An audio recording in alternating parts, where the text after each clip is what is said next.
And we have this evening, let's see, Mr. Clarence Quinn, Mr. Bob Bagley, Mr. Jim Clark, and is that Roland? Roland, yes. Roland McCleskey. I told him I should get my name like McCleskey right. Mine is a Polish name, and so I had no excuse for getting it wrong. But anyhow, so let's look at our first questionnaires.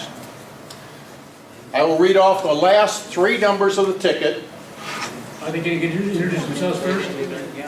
That'd be a good idea. Let's do that. And since this is, again, such a conservative county, we'll start on my far right and then just move down the line with your 2-minute opening. Thank you. I appreciate every one of y'all being here. My name is Roland McCleskey. I'm 53 years old.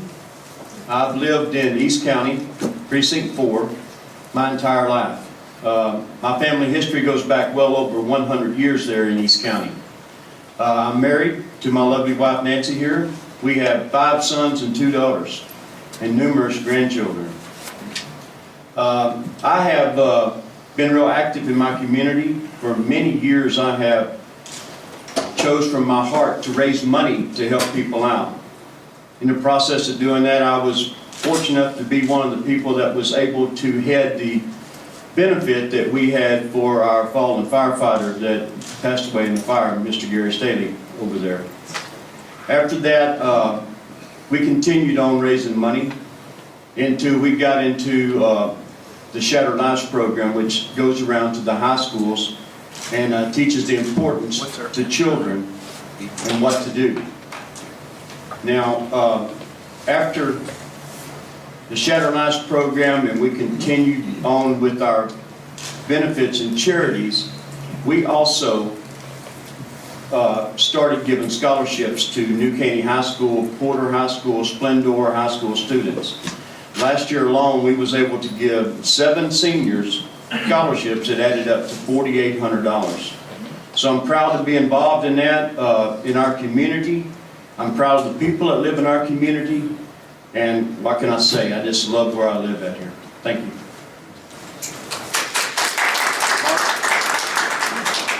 Hello, I'm Jim Clark, and glad to be here tonight. Appreciate y'all taking time out to get better educated about the candidates.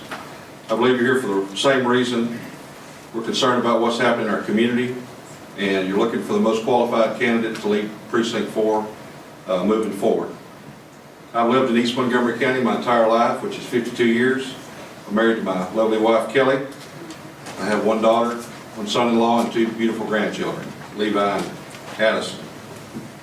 I'm dedicated to overseeing the exploding growth that's taking place in East Montgomery County.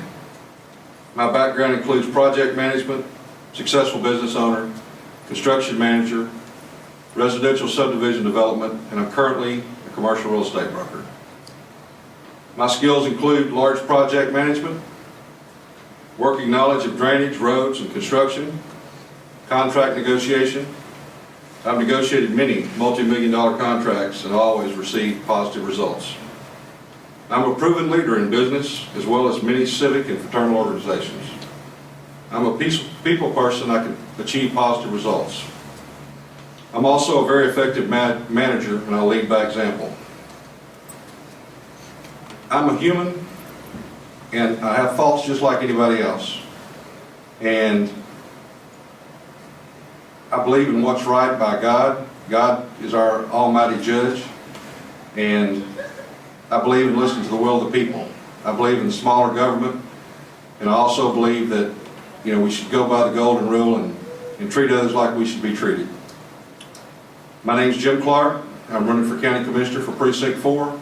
I'd appreciate your support, and I also ask you for your vote.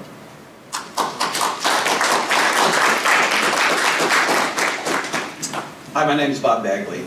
I'm a retired Air Force, Gulf War, and Vietnam veteran. I'm also a disabled veteran. I had the opportunity to move here when I retired in '97. We chose to live here in Montgomery County. I told my girls when we moved down here, I moved down here as a single dad and said, I'm not going to get involved in politics anymore.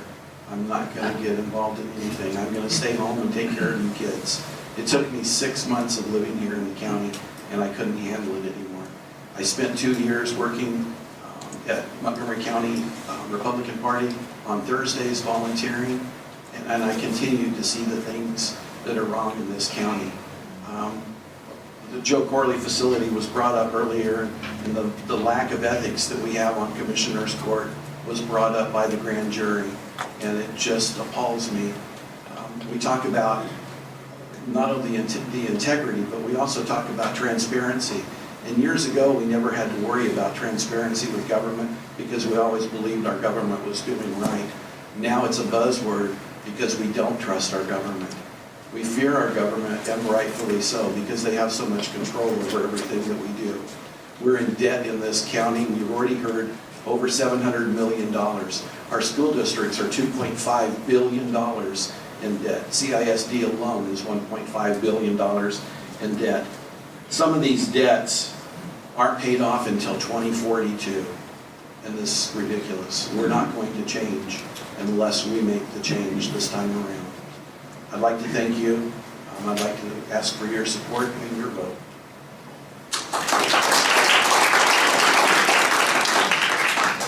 Howdy folks, my name's Clarence Quinn. I've lived in Montgomery County for 45 years. We moved here in 1969. I worked in the only local grocery store at that time. I was a meat cutter for 5 years until I graduated high school, 1974. I'm almost as old as the rest of them. But I've seen problems we had back in them years, in the early 70s, 1972, 1973, when we had the big flood. Some of the same problems that we had then, we still got in East Montgomery County. That's why I'm running for commissioners. We talked to Ed Reinhardt about it a couple of years ago, or more than that, about 4 or 5 years ago. Every other word he said was, we can't do this, we can't do that.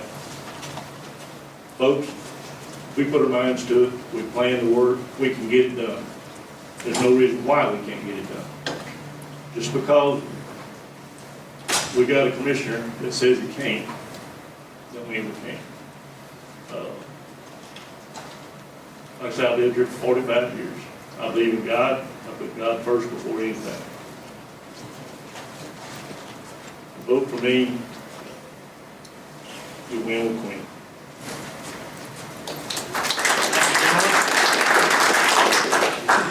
You will notice, I believe we have 7 people running in this election. 4 of them were concerned enough about your opinions and making themselves available to you to show up tonight. So I need to thank these 4 gentlemen. Okay, the questioners in order will be those with tickets ending in 976. If you'll come on up and get in line. 924. How did I do that? The last one was 924.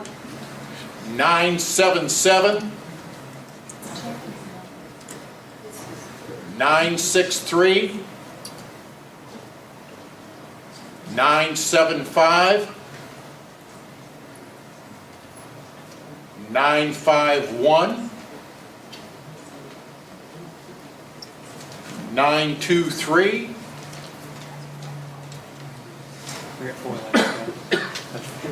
And he's going to come up too. okay, and 922. Walter, if you would like to lead off with a brief question. A brief question, okay. All right, look, I understand it's tough. I don't know the 2 gentlemen very well on the ends, but I certainly know Mr. Clark and Mr. Bagley. I have really great respect for both of you. I really do. I like you both. But look, here's what's come up, and you know it, and I want you to address it.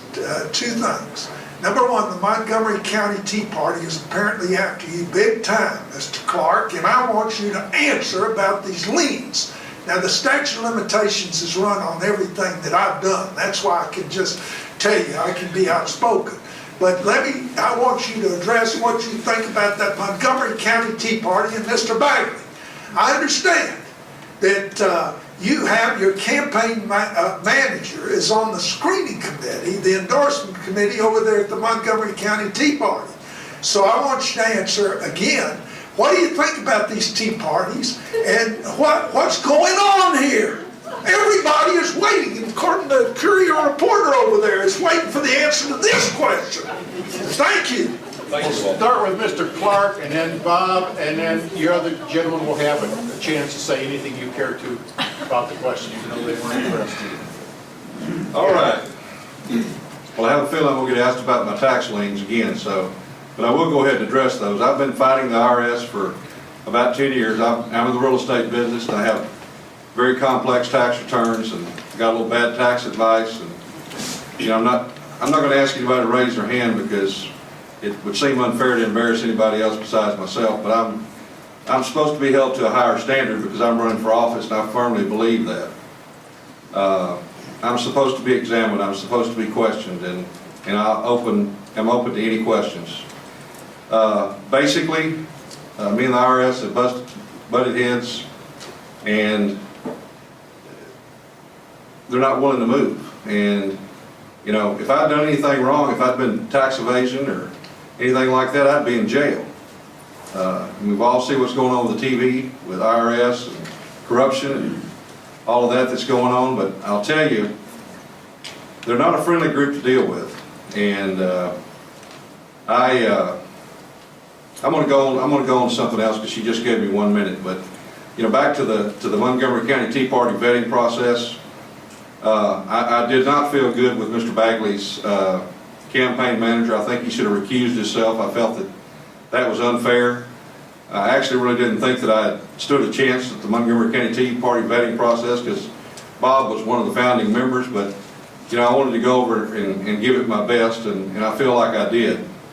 And I just, you know, I'm supposed to be examined, but I'm not supposed to be persecuted, and I'm also not supposed to be harassed. And they've continued to harass me, even though I've answered their question. And you know, they need to get behind their candidate and go forward. I'm backed by the Texas Tea Party Patriots Pact. They've endorsed me, and I think that's the right endorsement.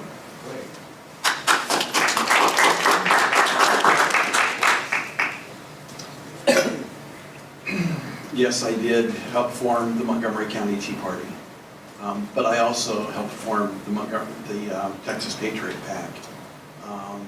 And the reason the Tea Party is here is, Montgomery County Tea Party is here is because of the Patriot PAC and the way that it's been operated through the years. I have no problem with my campaign manager, which is taking the time for us right now, assisting. I stepped back as a member of the Tea Party and as a board member and did not get involved in anything with the board meetings or with the regular meetings just because I was running.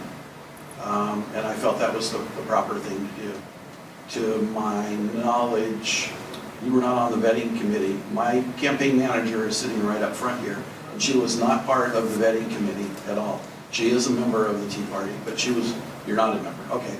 She comes. She's not a paid member. So she comes occasionally to the meetings, but she is not a member, and she was not on the vetting committee. So the things that take place, the questions that get asked, I found some of them hard for myself, and they'll tell you that I was nervous when I got questioned. It's not easy running for office. It's not easy knowing that people are going to investigate your background. And as a single guy, I can tell you that I don't have any baggage that I know of that's out there, or any skeletons from that either. So as far as the Tea Party, I think they've done a good job for the community, and they've brought forward the information. People can make their own decisions. You can either go along with what they've said and who they've recommended, or you have your own free will. Mr. Quinn, do you have anything to add? Well, with the tea parties, they all do a good job. They all mean well. But what happens right now is we got 3 different tea parties going. We got the Patriots, we got the Montgomery County, and then we got the one over out of Kingwood, Porter. And every one of them has picked a different candidate. They've endorsed 3 different people. So what does that send to the general public out there? They're all 3 tea parties, but we got 3 different candidates. If you don't think that don't confuse them, get out there and talk to them. Get out there in the backwoods and ask them. They will tell you right quick, we ain't voting on neither one of them. If the Woodland, if the pack over in the Woodlands will pick Mr. Jim Clark, Montgomery County will pick Mr. Bagley, and then the one in Kingwood or Porter will pick Mr. Miller. Who's to say which one's the best? So we need to really think about it, guys, when we do this stuff. We're all Republicans, or most of us in this, except the Democrat Republican. But we're all Republicans, and we need to make sure that what we do and what we say stays within us, and we don't muddy up the Republican name. That's my main concern. With all this garbage going around, I'm still a Republican. At the end of the day, I'm going to stay a Republican. Next year, I'll be a Republican. And that's a party we all need to stand behind. And don't confuse the voters. You have anything to add?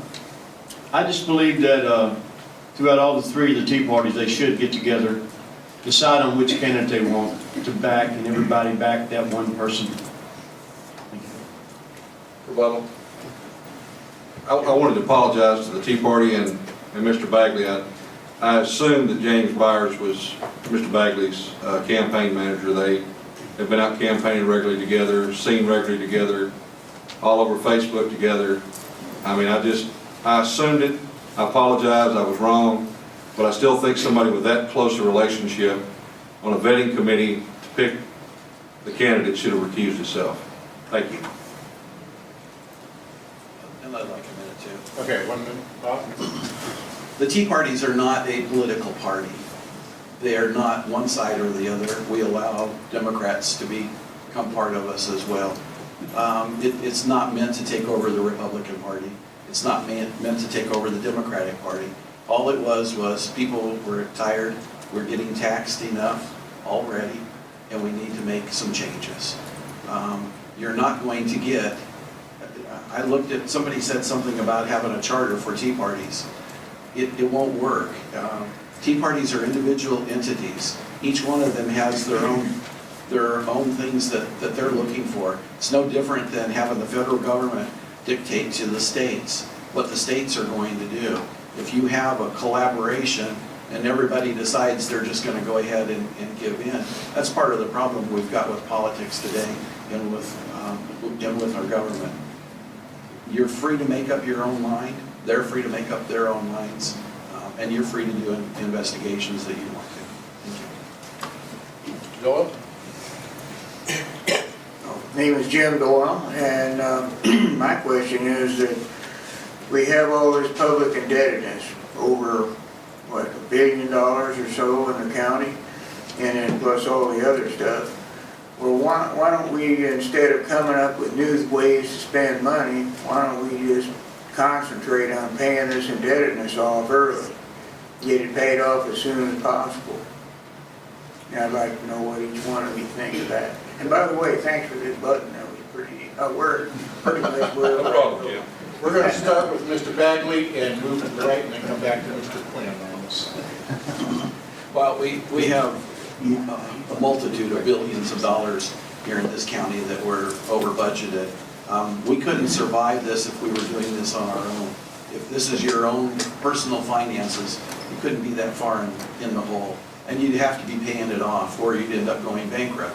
I'm not going to say that we're close to going bankrupt for the county, but our indebtedness that we have out there, some of these loans are not paid off until 2042. That to me is appalling. We continue to bring in more money and we're not paying off the debt as fast as we can. There are ways that we could be doing it that we're not, and I plan on making the changes when I get in there. Clark? Okay, well, I know they didn't ask about budgeting, but I mean, the problem we have right now with government in all aspects from the federal government on down is when we add another program, we add another department, we add another expense, it never goes away. And we just keep adding and adding and adding. Zero-based budgeting sounds like a great idea. In a real world, it's not going to work. Now, in Montgomery County right now, the budget's born in 3 days, and I think that's probably a little quick. Real quick, the budget should be worked on all year. And we need to go department by department by department. We need to cross-analyze the number of people, the job they're doing, look at percentages. I mean, I wouldn't even be against bringing an efficiency expert in, somebody that's outside the government, that's not friends with somebody. I'm not saying we go in and fire everybody in the county, that's not what I'm saying, but what I'm saying is if we've got fat that needs to be trimmed, we've got expenses that need to be taken out, if we've got programs that need to be done away with, we need to start that away and work backwards and lean this thing down and take care of our priorities like law enforcement, roads and bridges, and things like that first, and then let's worry about the other programs. Mr. McCleskey. As far as our debt's concerned, it's going, like they're saying, we're not going to get rid of this overnight. It's going to take a while for this to happen, but we're going to have to be able to look at what we have, what's important and what's not important. And once we figure out what we got that's important and what we can shave off the top and see what we can do, then we can start making this budget go down. We still got the aspects of our roads, our bridges, what we need as a daily life here. But we still got the other side of it, of what we have in there we don't need. We still got the fire departments we got to take care of, the law enforcement we got to take care of. But in the other departments, we can see what we can trim off and where we can lower our budget at. And like I say, it's not going to be overnight, but we can slowly get that down. Quinn? I'll make it short, quick. We need to do a lot of planning. We need to put our needs before our wants. That'll take care of most of it.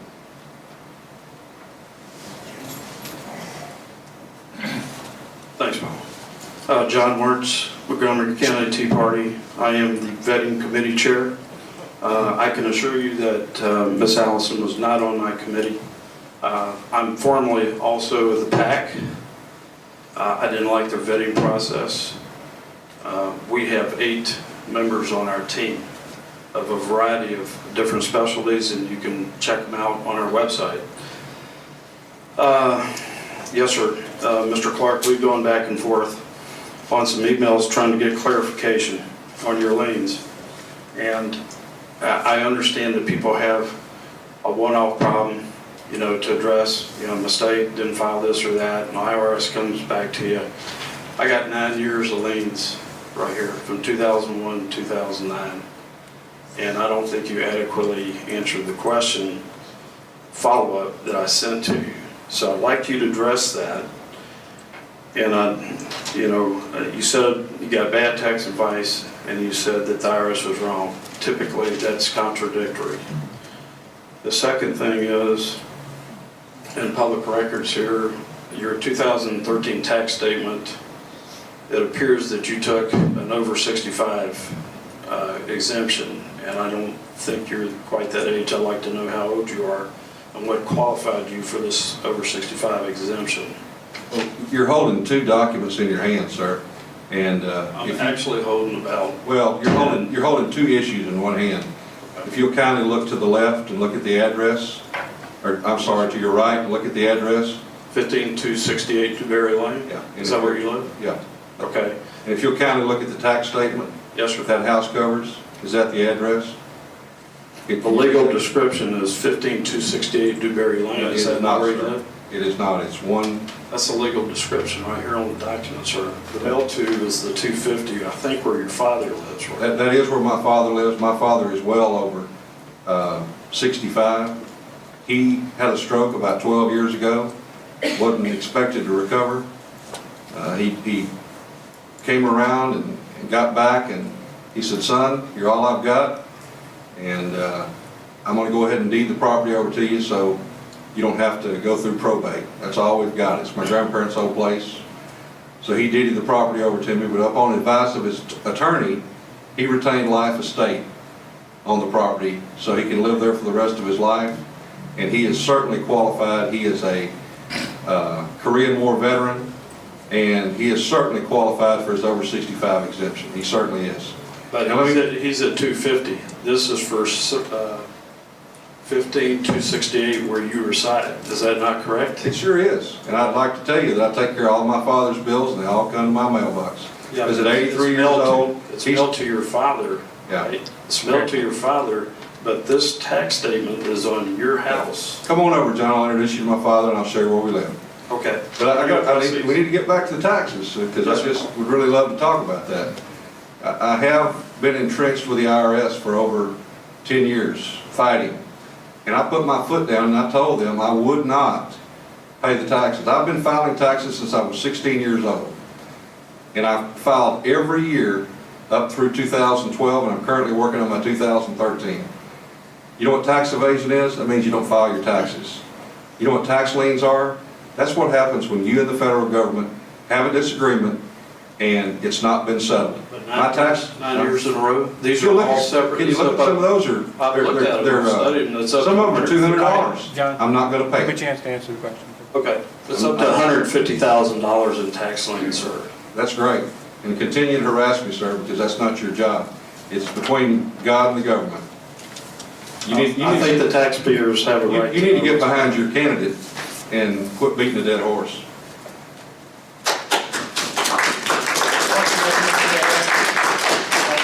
Anything there? No, sir, not this time. Mr. Bagley? Next question, please. My name's Jim Howard again, and I spoke to the other gentlemen that were up here running for commissioner from different precinct. But I also wanted to ask, what do you believe the certificate of obligations are for? And how would you use them, or would you use them in funding projects in the Montgomery County? Who's first? Let's start with Mr. McCleskey this time. I believe that they should be used for emergency reasons only. I don't believe we should use them for any other reason. That should be money that's set there in case we have this problem. So, I mean, that's what I will stick to, and only. Thank you. I believe it ought to be for emergency use only, no other purpose.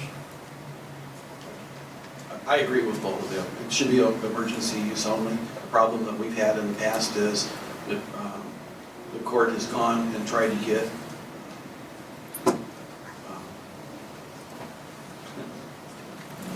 they tried to get us to, I can't think of the word, I'm drawing a blank. Bond issue? Or Yeah, we're trying to get bonds passed. And when the bonds don't get passed, then the courts come up and say, well, we want the money anyway, so we're just going to do a certificate of obligation. And that's wrong, because you're going against the wishes of the public and what they've already told you, we're not going to buy it, we don't want it, and then you go ahead and do it. And that's no different than what the federal government does to us today. Mr. Clark? Well, I'm not trying to be repetitive, but I also believe that they should only be used in natural disaster, floods, cases of emergency. I kind of sidestepped. I got off on budgeting, and the question wasn't about budgeting, but I was leading into the fact that, you know, if we do better budgeting and we have more money, we can pay down our debt. I'd love to see this county not owe anybody. I'd love for Montgomery County to have a rainy day fund. And that's all plausible. That can all happen. But it's not going to happen if we just continue to add debt, put out certificates of obligation for wants, not needs. I mean, some of these things that is on there, I mean, they've explained them and said we needed them, but, you know, there's a budgeting year every year. I didn't see a fire, I didn't see a flood. So I'm for using those for emergencies only, and I'm also for doing away with all debt that we have and putting back some money for a rainy day. Thank you. Thank you. Can I add on to that one? We're allowing 2 rebuttals, so this will be your second. Okay. And it's not a rebuttal, it's just an explanation. County government can operate in the black. The hospital district that I sit on the board for is the only county government that has no debt. We've continued to drop the tax rate, and we have a rainy day fund so that we can operate in case of an emergency. We don't have any way of going back and asking for a certificate of obligation.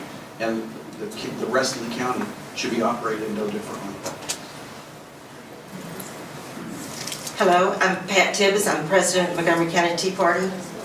What is your position on tax abatements and tax credits for corporations and developers? Mr. Quinn, would you like to start off with that one? I have no problem with doing some abatements, as long as we got a good contract, and it's set up where companies can't come in and get their tax abated, and then skip that house. But it had to be a limited contract agreement where that can't happen. We got to do something to help attract companies, and abatement is one way of doing it. Bagley? We've had a number of tax abatements that have been issued here in the county. Some have been good. I don't know really that we've had any bad ones. I think J.R. Moore's office has done a good job on helping the commissioners make the right decisions. Recently we had one that was pushed through the court too quickly. We've had some properties that are sitting out there that we're drawing money off of that are only for timber. They're timber property, and then when these companies come in, we're abating them for a majority of their taxes, but they're increasing by fivefold the amount of taxes that they are starting to pay. We don't have a problem drawing people to Montgomery County anymore and offering tax abatements. My personal belief, we've got people, I mean, we're bursting at the seams in this county. We can't expand fast enough. We're not going to get our roads done fast enough. We don't have the water pushed through fast enough. We don't have enough law enforcement for everything that's growing. So I have a problem with some of the abatements and continuing on. But I also have a problem that we're always offering tax abatements for large companies, and we never help the small businessman. 80% of our businesses in this county and nationwide are small businesses, and we offer them no relief whatsoever to start a small business or just to move a small business here. If we're going to do it for large corporations, we got to do it for the small guys as well. Mr. Clark? Okay, well, I will tell you, way back, Montgomery County did do bad tax abatements. When you're writing a corporation a check, or you're offering monies to a corporation to attract them here, it's a bad deal. Well, what if they come in and they go bankrupt, and the county's offered them $50,000 and they've spent the money and they're gone, and you go bankrupt? Well, where's that money at? I will tell you the tax abatement process today is very, very different, and there's a lot of criteria to be met. There's certain, you have to have a certain number of jobs that you're going to bring. They have to bring a certain salary base. Also, whatever the property is being taxed at right now, that has to be maintained, as well as any addition to it. What they do is they take a portion of it to give some companies some relief. Let me tell you something. Fort Bend County is vetting against us. Other cities, other states are going against us every day. Montgomery County is growing by 55 people a day, every single day. The population right now is at 500,000. In 40 years, the population is expected to grow by 366%. We're going to be at 2.1 million people. And I really think at the current growth we're at, they're probably closer to 30 years on that. But the abatements are a necessary tool, as long as we're not moving backwards, as long as we're not giving companies money to come here. We're not in the business of betting on companies. We're in the business of doing what's right for our citizens and doing what's right for our taxpayers. So I am for abatements as long as they're handled correctly. As far as tax abatement, you got, every company's different. Some companies you need, like Jim said, depends on what size company they bring, how many employees they bring, the salary base they're bringing in. If we're going to be able to ensure that company there, and it's going to hire within our community. We don't want them to bring their people here. We're bringing companies into our community to keep our people inside our county working. And as far as what we're looking at is our small companies we have there. We need to make sure that all our small companies, instead of trying to bring in a big company, we promote within. You don't know how many companies in East County that are well-qualified companies to do anything that you need that you can pull from any other city. And that's the people that we need to be able to make sure that we work within. Working with them, we won't have to worry about much abatement on that end, and we won't have to worry about paying any money out to try to bring companies in to do the same work that we're doing right now. Thank you. That's it? I want to use my rebuttal. Second mic. That's fine, I'm using it for this purpose exclusively. I want to apologize to you personally. I feel like you're the bright spot at the Montgomery County Tea Party. I feel like you're the voice of reason. I feel like you're the guiding light. You're a true lady, you're a class act, and my apologies to you if I've shed any dim light on yourself personally. Thank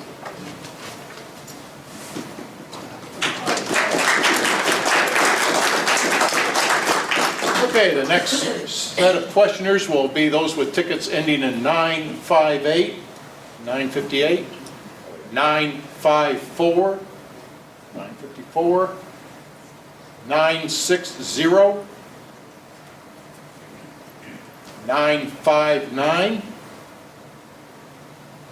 Have they answered all the questions? Good. 961,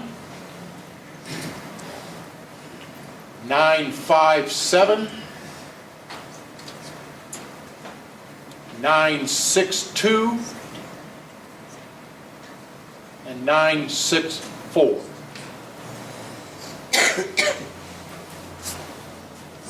All right, Dennis Tibbs with Montgomery County Tea Party, and if you were at the other forum an hour ago, you heard this question already about the Joe Carley scandal, about the ethics committee that the grand jury called for. What sort of a committee or guidelines would you form, and how would you enforce those rules? Would you call the sheriff or the FBI? Would you ask somebody to step down, or what? And specifically concerning the civil suit from the county attorney, would you vote to allow the attorney to proceed with that, or would you try to stop that process? Start with Mr. Bagley this time. As far as the ethics, it was discussed during the court that day that an ethics committee was formed. As far as I know, that's not taken place. I think that every elected official ought to be at the upper end of the ethics. We do have an ethics division within the DA's office that I'm sure that if we're out of line, we could be prosecuted through there. There definitely needs to be a set of procedures that were done. The grand jury also told them they need to have training, and I think that I'm all for that. What else was there? And allowing the county attorney to proceed with recovery. Absolutely, 100%. We've got $16 million that's unaccounted for. We know that one commissioner took $500,000 and supposedly gave it back. We have no proof of that, but $16 million of our tax dollars are missing and not accounted for, and that's wrong. They owe all of us an explanation, and if we can recover it, then we should be doing so. Okay. Well, the Joe Corley scandal has not been a good deal for Montgomery County, other than the fact they sold it for profit. Now, I'm not trying to shine a bright spot on that. I think that was luck. The county's not in the business, or should not be in the business, of entrepreneurship, of building buildings and turning around and hoping we can sell them for a profit. The way it was handled, it was wrong, it was scandalous, it was investigated, and as somebody said earlier, the problem with it is not the fact that there weren't some criminal activities taking place. The problem is that the statute of limitations ran out because it was bounced back and forth from one agent to the other, from the feds to the Texas Rangers, back to the feds, and then back to our local district attorney. And there was a scathing report from the, what do you call that, the grand jury. They read an open letter, so I think the first order of business when the new court takes place is to put some ethics standards in place. You know, I've already got high ethics, I've already got high standards, I'll stand up for what's right. I think that needs to be put in place, I think it needs to be adhered to, and there also needs to be an oversight committee. And I think I got 20 seconds, I want to say something about our wonderful county attorney, Mr. J.D. Lambright. J.D. Lambright is doing exactly what we hired him to do, what we elected him to do. He's going to continue to do that. I'm not going to interfere with it. It's not the Commissioner's Court. Let J.D. do his job and get our money back.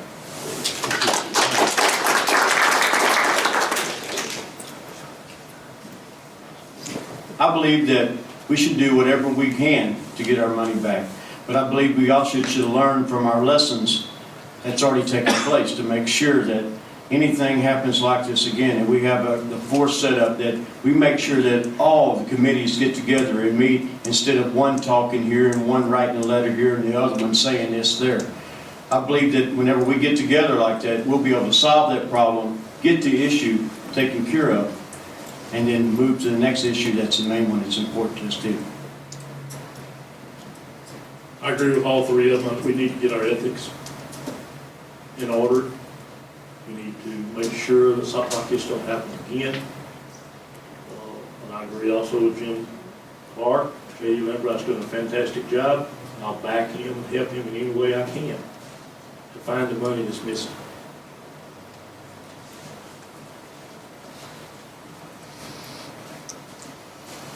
I'm Larry Rogers. I've got a question.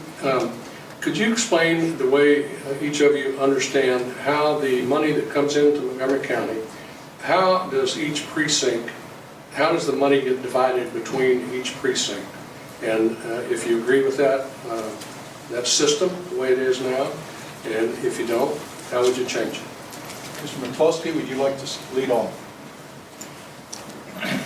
Well,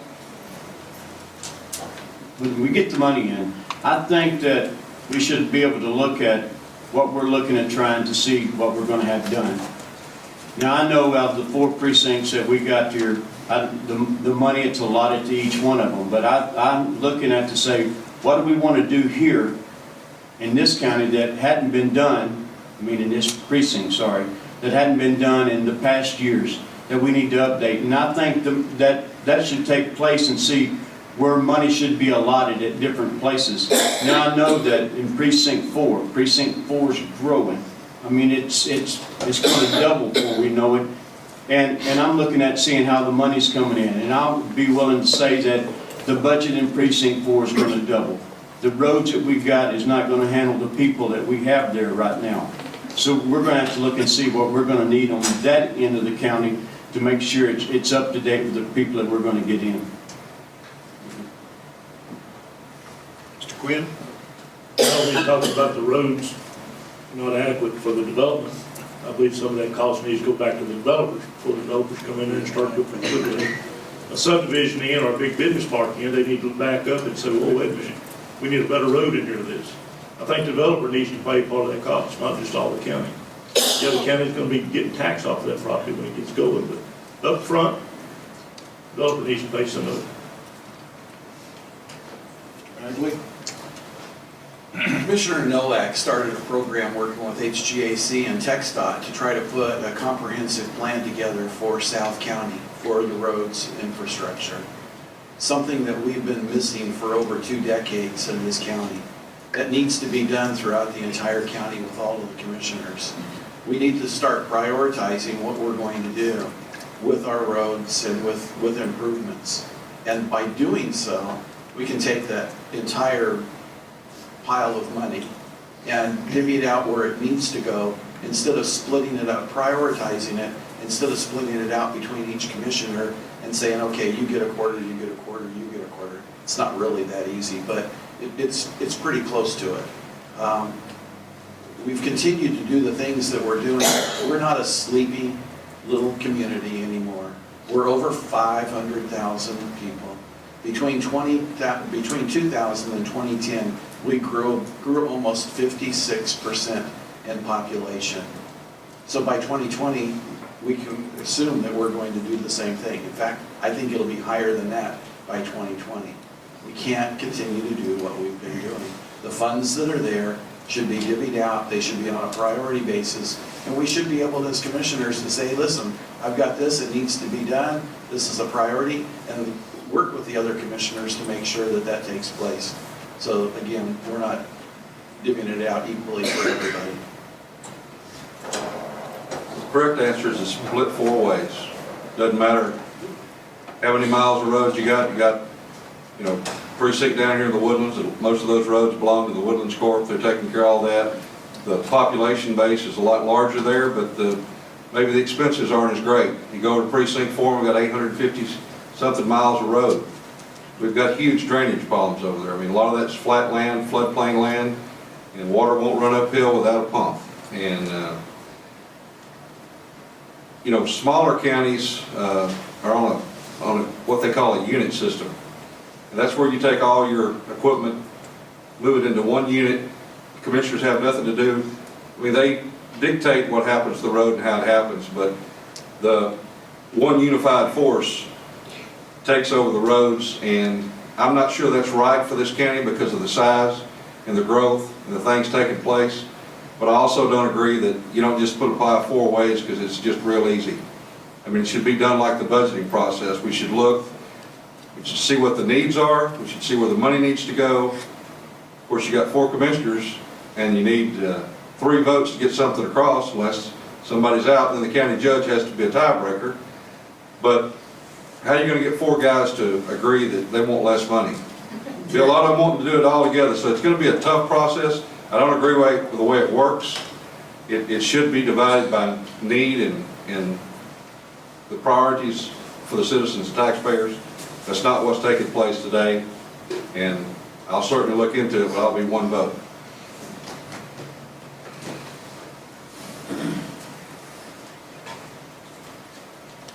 Mr. Clark, if you will lead off the next set of answers. Well, this is a slightly different question, different style question, but I don't know the exact number, but several county buildings have the 30-6 law on them.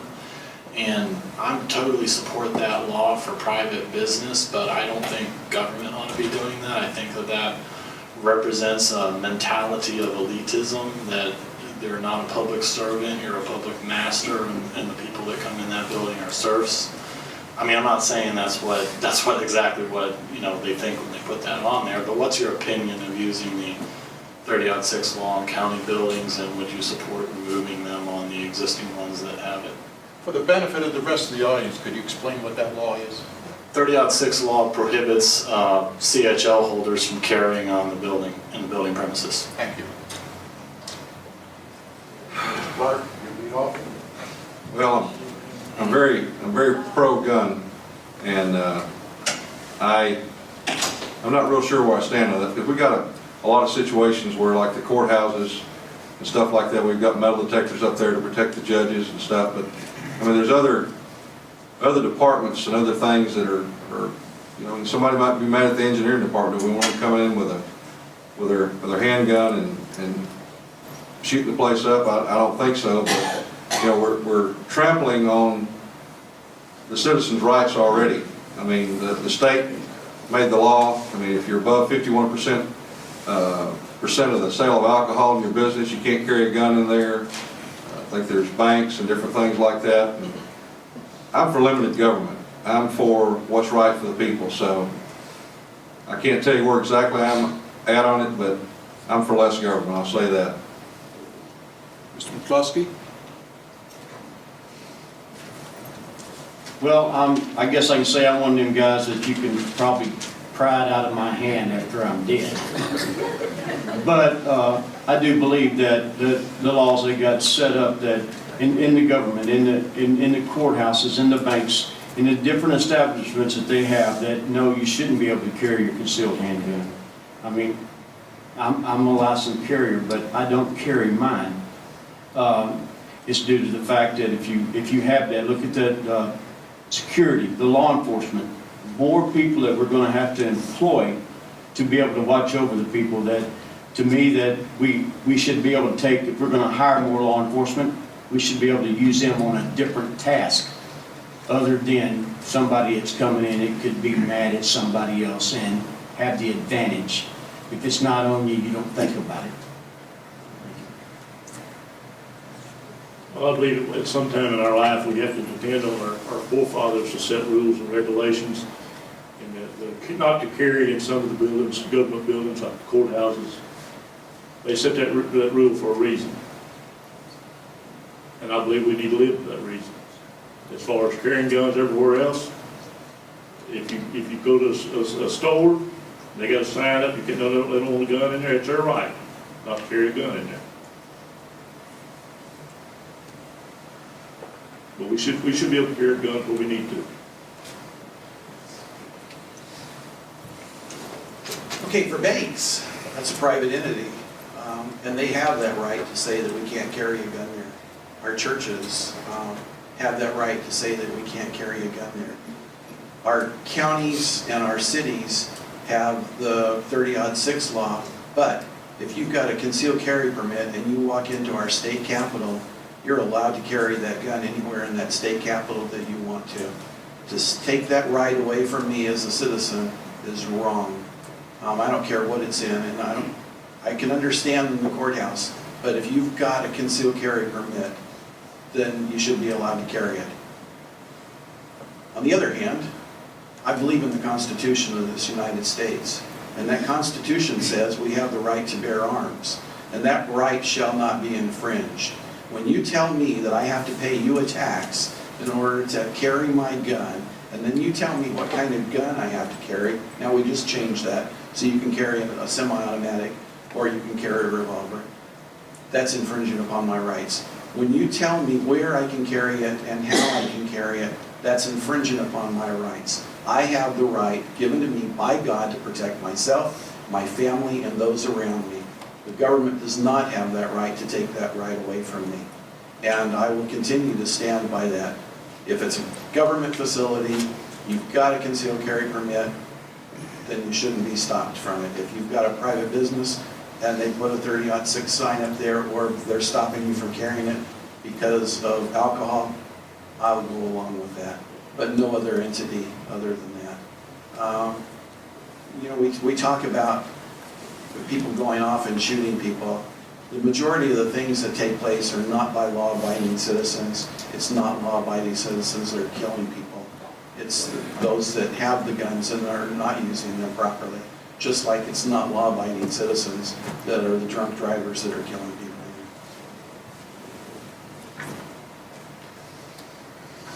So we have all complained about the federal government and Obama and how they spend way too much. But I would like to know if you, as county commissioner, will put your money where your mouth is and refuse a federal grant to pay for what is specifically prescribed to the county to pay for. McCleskey, would you like to start that round off? I can say that if you was looking at grants, you would look into senior buildings, if that's what you was looking at in your area to build, or ballparks. I would say that as far as our money that we have in our budget, we need to look and see what we're going to be doing for our, not our community buildings, but our roads, our bridges, our ditches. That's the problems that we have over in East County. We're looking at widening our roads and making it more visible for the people at night to drive on, because we have, the way our roads are over there now, we have plenty of accidents, and I mean, it's something that we need to look at. But I still don't see a problem if we're going to look at getting grants. I can see that being a place, again, that we could look at it for our baseball fields, for our children, our playgrounds, our senior buildings. That's what I would look at it for then. Mr. Quinn? They're going to repeat the question again. Can you repeat the question, please? Yeah, sure. I would like to know... If you step to the microphone so everybody can hear it, we appreciate it. Yeah, pull it down a little bit. There we go. I would like to know if you would refuse federal grants to pay for what the county is specifically prescribed to pay for. So what we have specific plans for what the county is supposed to pay for. Would you take a federal grant to fund any of that? So the police or the roads or anything like that? Sure. We take the money. The less money we have to borrow. I take all the federal money we could possibly get to build roads and parks and other facilities. You know, that they mandate certain things? Is that what you're asking? No, I'm asking if you would take it. Yes, I take the money. And you don't think that'd be wrong? No. Bagley? I can go on record for being against grants for the majority of the time. Sitting on the board for the hospital district, we've had the opportunity to receive federal grants and watching for the strings and saying there's no strings attached. But if you're given something in a grant, let's say for instance radios, then you have to maintain the radios and then you have to replace the batteries and they have to be tested and it's labor intensive and none of that's included in the grants. All of our police agencies in the state, except for DPS, took grants from Homeland Security. And in doing so, one of the little strings that was attached was all of your police cars will now become black and they'll have white doors and cabs. Along with that, all of your uniforms will be black SWAT gear. You'll have your patches and that's the only way you'll know whether it's a county, whether it's the sheriff's office, the constable's office, or whether it's the police department. But you also won't know if it's a federal guy unless you're looking at their patch as well. And do you think you can't buy patches? You think there's a reason that they allow these things to take place? And there's other things that they've done with that when we've taken grants and they tell us we can hire so many extra cops and we're bringing them in and that works for the first year. And this happened under Clinton.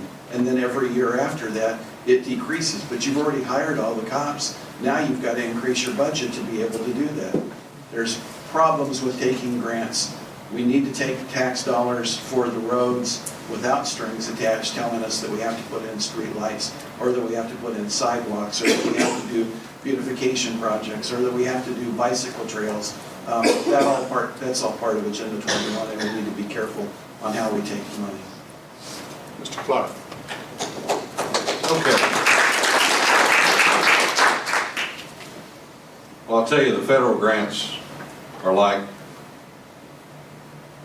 a lot of these guys were saying, there's always something attached to them. Not every time, not a lot of times in the roads and stuff like that. Folks, that's your money.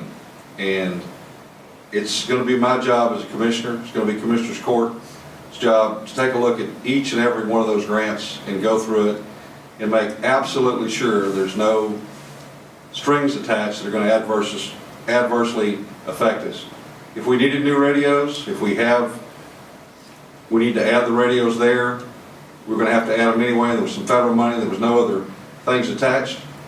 You paid your tax dollars, folks. That money needs to come back here. If they want us to name a street Obama Street, have that string attached, I'd probably be against that.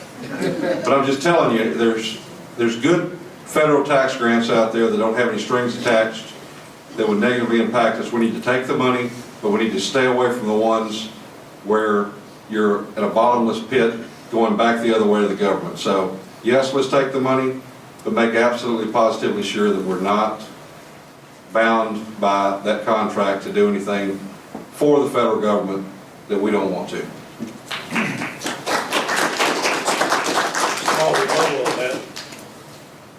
Federal tax dollars is our tax dollars too, guys. It's not different money. It don't come out of somebody else's pocket, it comes to us. It comes out of my pocket, and I would like to get it back.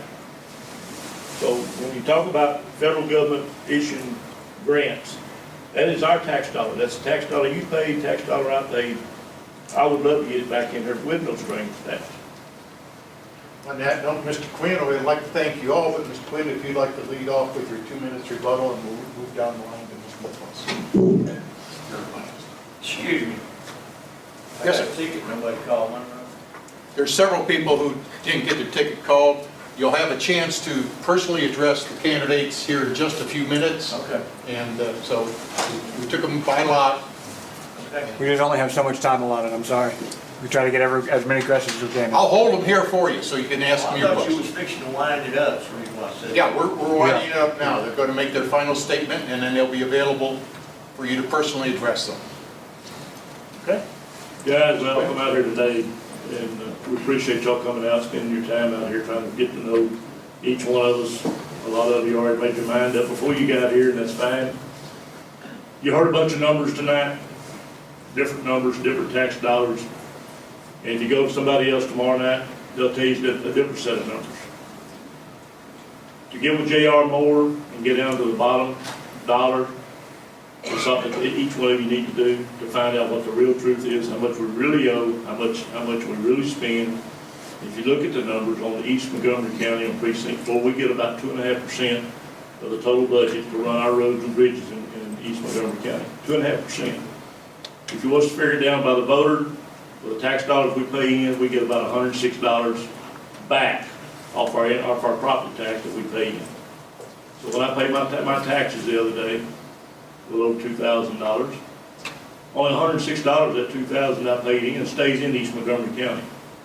The rest of it goes over to Conroe, to our main offices, libraries, courthouses, pay the judges. But just $106 of my $2,000 stays in East Montgomery County. So we need to get a commissioner in there that will try to get our money to stay in our precinct. We need to improve our precinct. I carry around a challenge coin. For those of you that are military, you'll know what it is. It says, no man is entitled to the blessing of freedom unless he be vigilant in its preservation.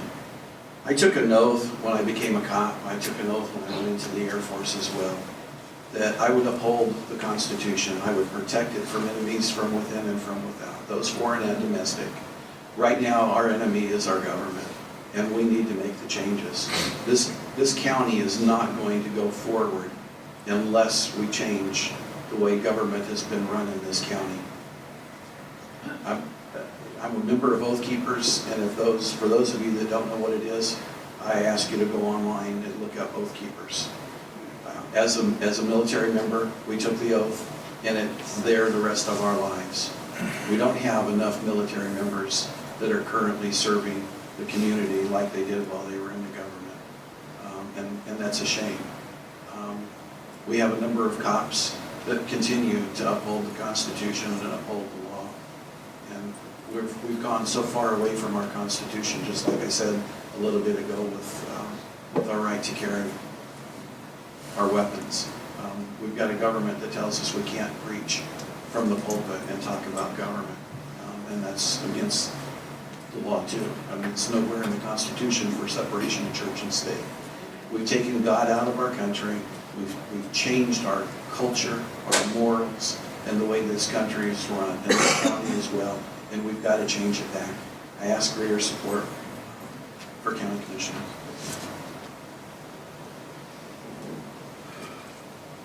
Well, we've had quite a good round of questioning tonight, and I apologize if I got a little passionate, but I'm a pretty laid-back guy as it goes, and I've got a good business mind, but I'm a fighter, and if I get poked with a stick, I'm going to fight back, and I think you need that kind of gravel and grit that I possess to be a leader of East Montgomery County. I can tell you what's in it for the taxpayer of East Montgomery County. I believe in smaller government. I believe in cut wasteful spending. I'll lower taxes, and I want to create a balanced budget. Not balanced to how much money we've got, balanced to what we need.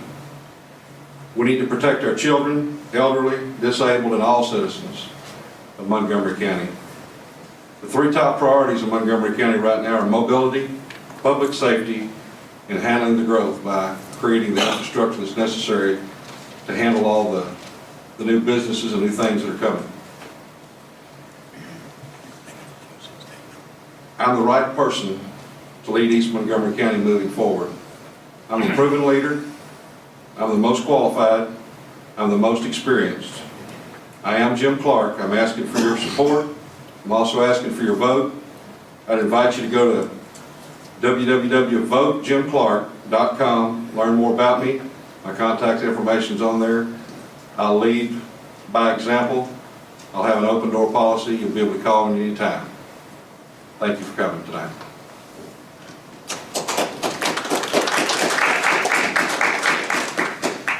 I believe you need a commissioner that's set on Commissioner's Court that help bring the budget down. That makes sure that you divide the money up the way the money needs to be divided up. But also believe that you need a commissioner that's passionate, somebody that cares about your community development, somebody that makes sure you want to keep your green space, somebody that wants to work with the law enforcement, with the fire department, to make sure that whatever equipment that we get for them, we make sure it's the best equipment, and the safer their job is, the better their job's going to be for us. We want to make sure that we're taking care of our children, our seniors, and all citizens, and make sure that the playgrounds, our parks are safe in Precinct 4. You know, I want to be a commissioner that has an open mind, an open door policy, somebody that whenever you come see me, I will personally be the man that goes out to your job, out to your home, and sees what the problem is.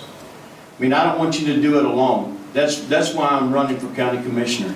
I want to make sure that everybody gets the same fair shake over there that needs to be. I'm looking at saying that I'm a person of honesty and integrity. And I mean, I tell the truth. Sometimes it hurts the people, and I do that, but I mean, that's what you have to do. And come March the 4th, on Election Day, remember to vote for Roland McCleskey, and that's the right way to vote. Thank you. Look at the weekend for all our candidates.